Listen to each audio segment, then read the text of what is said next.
రిషికొండలో 500 కోట్లు ఖర్చు పెట్టి ఒక బ్రహ్మాండమైనటువంటి ప్యాలెస్ పర్మనెంట్గా నిర్మించారు జగన్మోహన్ రెడ్డి.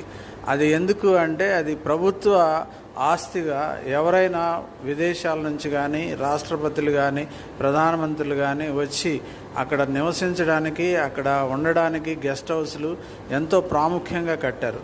అదేవిధంగా చూసినట్లయితే దీన్ని ఎంతగా భ్రష్టు పట్టిస్తూ సొంత ప్యాలెస్ అని ఈ యొక్క ఎల్లో మీడియా అంతా కూడా ఊదరగొడుతూ ఉంది, సిగ్గు ఎగ్గు లేకుండా మాట్లాడుతూ ఉంది. అదే చంద్రబాబు నాయుడు గత ప్రభుత్వంలో ఆయన అజమాయిషీలో మరి అదే అమరావతిలో పర్మనెంట్ కాకుండా టెంపరీ ఈ యొక్క బిల్డింగ్స్ కట్టాడు. 1000 కోట్లతోటి కట్టాడు.